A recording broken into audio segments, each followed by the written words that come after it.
حبايب قلبي، عاملين ايه؟ هنأكلكم النهاردة كابوريا اسكندراني على اشهر طريقة المحلات الاسكندرانية. اللي معايا دي كابوريا دكورة، بتبقى الديل بتاعها البتاعة دي بتبقى رفيعة من ورا، اما النتي بتبقى عريضة.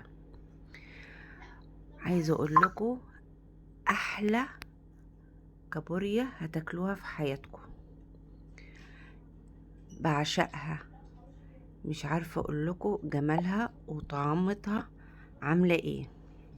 المقادير بتاعتها: توم، جزر، ليمون، فلفل حامي حسب الرغبة، طماطم، ورق لورا، كركم، كمون، فلفل اسود، حبهان، جنزبيل، كزبرة. هنطحن الكلام ده كله في الكبة، ويلا بينا على الحلة.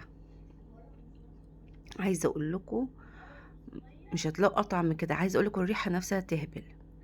هنا دخلنا على الحلة، حطينا كل المقادير. طبعا انا قطع مني معلقة السمنة اللي انا حطيتها، وقعدت اقلب كده اهو بالمعلقة.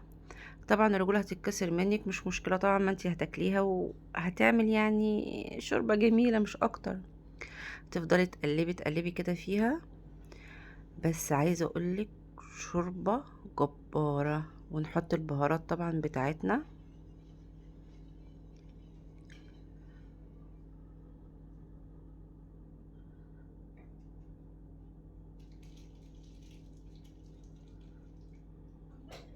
بعد كده هنعمل ايه؟ هنفضل نقلب فيها كده.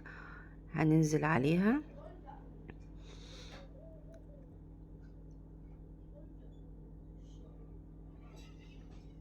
بالمية ونسيبها بتاع 5 دقايق، مش هتاخد وقت. عايزة اقولك والله طعمها يعني ما تقوليش شوربة جمبري. طبعا الجمبري دلوقتي بقى معدي. هنغطيها طبعا.